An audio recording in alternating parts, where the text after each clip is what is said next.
Hello guys, അങ്ങനെ പതിവില്ലാതെ college വിടാൻ വേണ്ടി ആക്രാന്തം പിടിച്ചിരിക്കുകയാണ് ഞാൻ. സംഭവം എന്ന് പറഞ്ഞാൽ നമുക്ക് വീട്ടിൽ നിന്ന് ഒരു കൊറിയർ അയച്ചിട്ടുണ്ട്.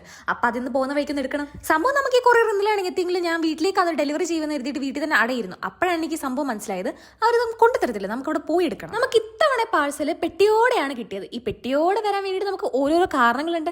എന്താ നമുക്ക് വരും വീഡിയോസിൽ കാണാം. അതെന്തായാലും അവിടെ ഇരിക്കട്ടെ. ഈ സമയത്ത് കുറേ ചുറ്റിലൊക്കെ ഉണ്ടായിരുന്നോണ്ട് എടുക്കാൻ ബുദ്ധിമുട്ടാണ്. നമ്മൾ ചെറിയൊരു കീറലും കീറിയിട്ട് നമ്മൾ പിടിക്കുന്ന ഭാഗം മാത്രം പുറത്തേക്ക് ഇട്ടിട്ട് കഷ്ടപ്പെട്ട ബുദ്ധിമുട്ടാണ് വീട്ടിലേക്ക് എത്തിച്ചത്. സംഭവം നമുക്ക് ഈ പെട്ടിനുള്ളിൽ എന്തൊക്കെയാണെന്ന് എനിക്കൊരു ധാരണ ഉണ്ടെങ്കിൽ പോലും അങ്ങനെയല്ലല്ലോ വരുമ്പോൾ അതിൻ്റെ ഒരു ഇത് വേണമല്ലോ. അതുകൊണ്ട് ഞാൻ ഡ്രസ്സ് മാറാൻ പോലും നിൽക്കേണ്ട കാവിടുള്ളിൽ പെട്ടി പൊട്ടിക്കാൻ പോയി. അങ്ങനെ ആക്രാന്തം മൂത്ത് കാവിടുള്ളിൽ പോയിട്ട് എന്ത് പറ്റി, കയ്യങ്ങനെ മുറി ചോരയും വന്നു, അത്ര തന്നെ. സംഭവം പെട്ടിയിൽ 2 സിബ് കൂടെ കൂട്ടിക്കിട്ട് ടാഗ് ഉണ്ടായിരുന്നു. അത് മുറിച്ചപ്പോഴാണ് എനിക്ക് പണി കിട്ടിയത്. എന്തായാലും ഇപ്പം എന്താ ചോര വന്നല്ലോ.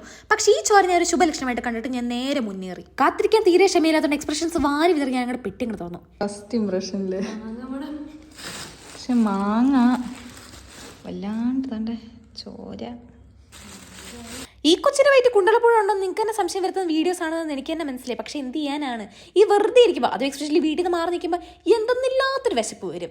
അതിപ്പോൾ എൻ്റെ വീട്ടിൽ കുണ്ടലപ്പുഴ വേണമെന്നൊന്നും ഇല്ല, നിങ്ങൾക്ക് മനസ്സിലാവുമായിരിക്കുമല്ലോ. പക്ഷേ ഇതിപ്പോൾ ഹോസ്റ്റലിലായിരുന്നെങ്കിൽ ഇതൊക്കെ തീരുന്നതിൻ്റെ സ്പീഡ് ലേശം ഒന്ന് കൂടുമായിരുന്നു. അത്രേ ഉള്ളു വ്യത്യാസം. അങ്ങനെ എന്തായാലും നമ്മുടെ മണിച്ചിത്രത്താഴിലെ ഗംഗ ആഭരണ പെട്ടി തുറന്ന പോലെ ആയിപ്പോയി എൻ്റെ ഈ പെട്ടി ഉറക്കല്. അങ്ങനെ ഈ പെട്ടി പൊട്ടിക്കുന്ന പാടെ തന്നെ അതിനകത്തുനിന്ന് 1-2 സാധനങ്ങൾ എടുത്ത് വായിലിട്ട് ടേസ്റ്റ് നോക്കിയില്ലെങ്കിൽ ഈ വന്ന സാധനങ്ങളോട് കാണിക്കുന്ന ഒരു ബഹുമാനക്കുറവാണ് എൻ്റെ മനസ്സിൻ്റെ ഏതോ ഒരു കോണിൽ തോന്നിപ്പോയിട്ടുണ്ടായിരുന്നു. പിന്നെ ഈ വരുന്ന തോന്നലുകളെ നമ്മൾ വെറുതെ തള്ളിക്കളയാൻ പാടില്ല.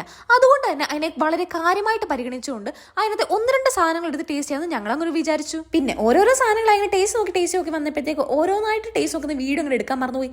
പിന്നെന്താ, നമ്മൾ വന്ന സാധനങ്ങളെല്ലാം കൂടെ കൂട്ടി വെച്ചൊരു വീഡിയോ എടുത്തും മനസ്സമാധാനപ്പെട്ടു. ഇനി സമയത്തും കളയുന്നില്ലാത്തതുകൊണ്ട് ആക്രമണം വളരെ കൂടുതലാണ്. ഞാൻ വെച്ച് വന്ന മാങ്ങളെല്ലാം കൂടെ പൂളി തിന്നാം. പക്ഷെ പ്രശ്നം ഞാൻ പറഞ്ഞാൽ 2 മാങ്ങൾ ചീത്തയായി പോയിട്ടുണ്ടായിരുന്നു. അത് അപ്പാടെ എടുത്ത് കളഞ്ഞു. എൻ്റെ കുഞ്ഞു മനസ്സ് വല്ലാണ്ട് ബാധിച്ചു പോയെങ്കിൽ നമുക്ക് വേറെ വഴിയില്ലല്ലോ. ബാക്കിയുള്ള മാങ്ങൾ എനിക്ക് ലേശം ഒരു ചെറു പ്രതീക്ഷ ഉണ്ടായിരുന്നെങ്കിൽ പോലും നാസയിലെ സയന്റിസ്റ്റ് പോലും ചെയ്യാത്ത ഗവേഷണം നടത്തി അതിനകത്ത് പുഴു ഉണ്ടെന്ന് കണ്ടുപിടിക്കില്ല. എൻ്റെ അടുത്ത പണി പുഴു ഇല്ലെന്ന് ഉറപ്പുവരുത്തിയതിനു ശേഷം തിന്ന് നോക്കിയപ്പോഴാണ് മനസ്സിലായി ചെറുതായിട്ടല്ല നല്ലപോലെ വാടിപ്പോയിട്ടുണ്ടായിരുന്നു മാങ്ങ. എന്തായാലും എന്താ, നമുക്ക് ബാക്കി സാധനമൊക്കെ രക്ഷിക്കാൻ പറ്റിയല്ലോ. അപ്പം അത്ര ഗൈസ് ഇന്നത്തെ വീഡിയോ. ബൈ.